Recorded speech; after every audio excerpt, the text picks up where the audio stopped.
Greetings! I am Herbert Erpaderp, and today I'm going to build this bolt-action A12 Matilda II from Warlord Games. This is the somewhat recent plastic release in 28mm or 1/56 scale, and I've been pretty excited about it ever since I learned of its existence, and now I've finally got my hands on it. I will say it is a little bit annoying that the initial release was only for the box with 3 tanks in it, where I only really want 1 tank, but I suppose it could be worse. On the back of the box we can see there are 3 images of the Matilda II painted in 3 different ways, reflecting the variants this kit can make. There's also a few paragraphs about the tank. It's pretty much what you would expect to see on the back of a Warlord box. We're not here to look at the box though, so let's check out the box's innards. There are 3 plastic sprues. These came in a reusable Ziploc bag, which I like better than when the sprues are individually wrapped. The first 2 hold most of the parts we need to build the tank. The third, smaller one has details for the tank's rear. I guess there just wasn't space for these on the other sprues. These sprues are pretty neat and tidy looking, and I couldn't see any moulding defects. As always, mould lines are present, and in some places they are a bit annoying, but they're not the worst ever. You'll notice that there are 2 hull side parts, one with tracks already moulded on. This is because the Russian Lend-Lease and Desert Matilda tanks had lowered suspension and different tracks. The detailing is pretty good, as I've come to expect from Warlord's plastics. The plastic in this kit is not made by Terrier, who often partner with Warlord to make a lot of their plastic kits. Some of you will consider this a good thing. Personally, I'm indifferent. What matters is the plastic is of high quality, and we aren't going to be faced with too much extra work to get the parts together. And it looks as though those parts are going to make a very nice Matilda II when we're done with them. That said, I do have one small issue. The same issue a lot of these plastic kits seem to have. There are no numbers on the sprues. It's not the biggest issue, but I find it a little bit annoying. There is a sprue guide with all the parts labelled in the instructions, but it would have been nice to have the numbers on the sprues too. Oh well, can't have everything I suppose. You won't be surprised to learn that the standard damage marker kit is included. It was shown on the outside of the box on both sides, as was this stat card. It does what you would expect it to do, which is stat card things. It gives you information and values related to the model for the game Bolt Action. We also have this decal sheet. There's a lot of different markings here, which is always a good thing. They're even labelled. You can build a BEF, Red Army, or Western Desert Matilda. I quite like the Russian markings here. The slogans look a bit different to what I've seen on other decal sheets. They'll be useful on something, if not this tank. And of course there's an instruction booklet. This is pretty decent. In the front we find the sprue diagrams and a decal application guide, and obviously the instructions themselves.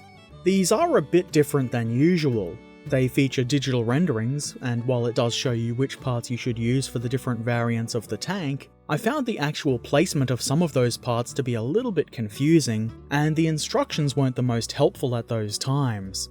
That said, they're not the worst instructions, and I was still able to get the model finished properly.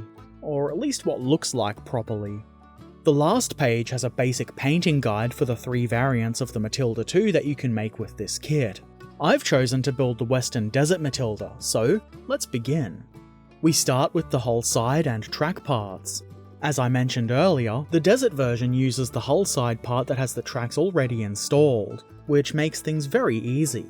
It's just a matter of gluing the side parts onto the lower hull. There is keying to guide the parts together. I found I needed to trim these down a bit even after removing the mould lines, which were quite hefty here. And then I needed to apply quite a bit of pressure to get the parts to go all the way together. Other than that, it was quite simple. I don't imagine there being much of a challenge putting the tracks onto the other hull side parts either.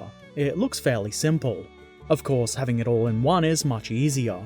The treads do look a bit messy though, and I could probably clean those up a bit more. Maybe later.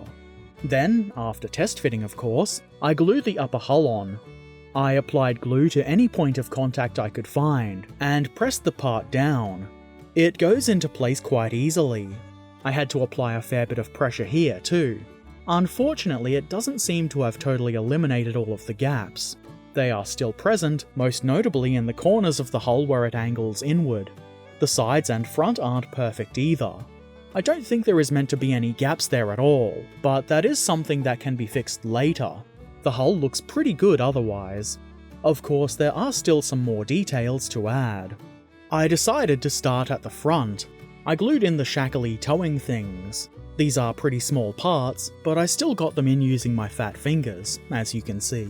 I've put the shackles on the inner mounting holes, which is where they should be, and they look pretty neat. Right next to those I install the headlamps. These go into place rather easily too, though they do take a little bit of nudging to get them facing forwards. I think these look pretty interesting. The mounting looks as though it could be swiveled around, and the lamp itself adjusted up or down. I have no idea if that's actually the case, I just thought they looked interesting. Then come the spare track links. There's a pair of these and they go on the front fenders like so. Very easy.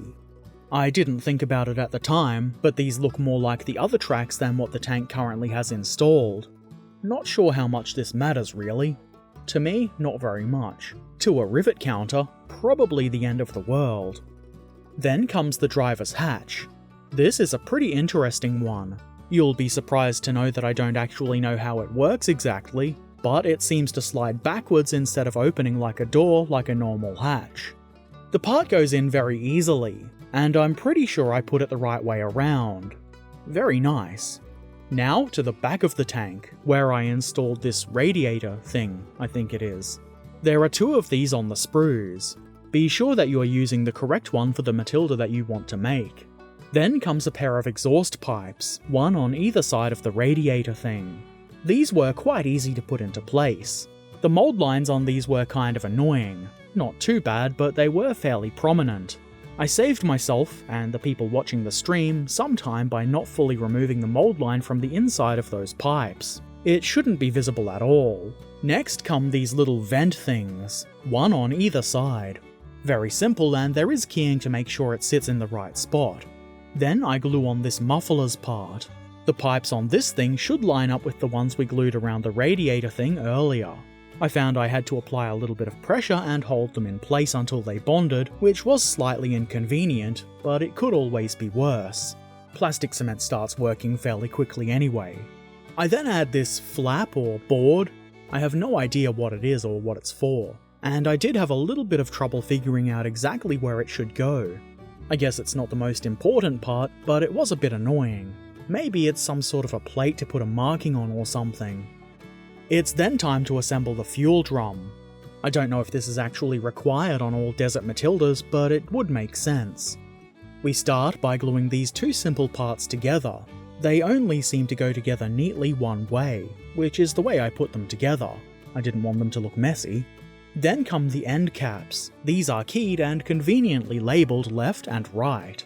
You can figure out left and right easily by holding the drum with the filler upwards and the mounts facing forwards, in case that wasn't obvious. I then applied some glue to the hull rear and put the fuel drum into place. This is as simple as it looks, and it looks quite good in my opinion. The hull is now complete and it's turret time. I glued the turret bottom onto the main body part, and it fits pretty well, though I'm not entirely sure this gap around the base should really be there. That's not going to be hard to fill in anyway if need be. I then installed the gun mantlet. You can see where I've put the glue, there are recesses to hold the mantlet in place, and it does go in quite easily. I put the part in place making sure to have it the right way up. Those little slots should be on the upper left, or the right from the tank's perspective. Then I quickly put the outer mantlet bit on. I make sure it's lined up nice and neatly, or as neatly as I can get it. Then I apply pressure, and make sure the gun mantlet is at the elevation I want it at. There is a slight gap at the sides. I'm not sure that's a huge problem though. That part can be removed, so a slight gap is appropriate. Next comes the turret roof. It should be pretty obvious if you're putting this on wrong. Also, be sure to choose the correct roof part. There are 2 and they do look quite similar. It looks pretty turrety so far, but there is still plenty of stuff to add, like the commander's cupola. This has some keying, which makes it simple enough to install the right way around. I add a bit of extra glue just to make sure it's bonded nicely. It seems like a good idea to then install the hatch part. The little round vision device, or that's what I'm assuming it is, should go on facing forward. The lotus hatch goes on next. There are hinge parts on the side of this, which obviously link into the hinge detail moulded onto the roof part. Next, I add the guns. I did consider drilling out the barrel of the main gun, but it seemed a little bit too small. I could probably have drilled the end of it out, but it quickly tapers inwards and becomes about as narrow as the drill bit, so it didn't really seem worth the risk of damaging the gun. There are two guns, but the other one is the 3-inch howitzer, and I wanted this gun. Before the main gun, I installed a coaxial machine gun. The hole for this should be pretty obvious. I make sure it's going to sit nice and straight, and then I install the main gun. This is obviously very simple, just make sure the gun is nice and straight relative to the mantlet. Same with the machine gun, and now the tank is ready to shoot at those desert jerrys. We do still have a couple more turret details to add though, starting with this lift ring thing. There isn't anything to guide this part, or any of these detail parts really. The instructions aren't super clear where to put these things. They do show them, but you do have to kind of eyeball the positioning. I suppose that is better than having mounting holes which you would have to fill in if you didn't want to mount the items in question.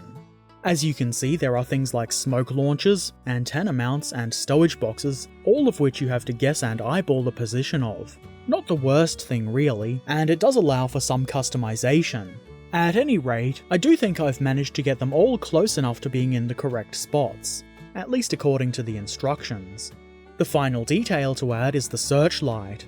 This has an angle cut into the mounting part that allows it to sit nicely on the bottom edge of the commander's cupola, where the rivets are.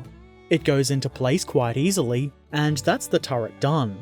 It fits onto the hull via this small pin, and the fit is pretty tight, so it should stay on fairly well. Of course, it wouldn't be too hard to magnetize this if you wanted. I didn't feel a great need to do so, so I've just left it this way. So, that's the plastic Matilda II in 28mm scale by Warlord Games completed. I think this is a really nice model of a very interesting looking tank. There are a few gaps here and there which are obviously not ideal, but they're not going to be hard to fill in, and it certainly could be worse. I think this Matilda is going to look really nice when it gets painted. I don't have any immediate plans to paint it, but I am thinking of doing it in the Contour camo scheme, if that's how you say it. I mostly want to do that because I think the blue in that scheme looks interesting. It will probably work quite well with the desert rats I've recently bought, and I could proxy it as an Australian Matilda, or even a Soviet one. It wouldn't exactly look the part, but that's why it would be a proxy. Either way, I can see this tank being fairly versatile and getting a decent amount of use. The kit was quite enjoyable to build. I did have a few minor complaints, namely the sprues not being marked, and the fact that it wasn't always clear where some of the bits should have gone, but I got there in the end, and that's what matters. Maybe this video will help others with that issue. It didn't take too long to put this model together. I built this on stream and that went for about 3.5 hours, if I remember correctly. Though to be fair, it did involve a bit of faffing about and such. By the way, if you want to watch me build models live on stream, check out my Twitch channel. There's a link below. Give me a follow and you'll be notified when I go live. It'll be good times. The actual build was fairly easy. That's not surprising considering this is a wargaming kit, and they are usually designed to be fairly easy to build. There is a good amount of variety in the parts, which is something I always appreciate. There's a lot of bits left over for my bits box, including a pair of complete track and hull side bits. Could make something quite interesting with that. I think this is a rather nice kit. If you like Matildas and you want one for your 28mm scale army, in my opinion you would do well to get yourself one of these. Or maybe 2 or 3, depending on your needs of course. What do you think? Have you built this kit yourself? Do you field Matildas in your army? Let me know in the comments below. Also, don't forget to subscribe, follow, ring the bell, and all of the other things you do on YouTube and social media. Links to all the things including Patreon and my Twitch channel are in the description below. You can also find the join button down there somewhere. And as always, I shall return soon, so until then, be excellent to each other, and thanks for watching. Farewell.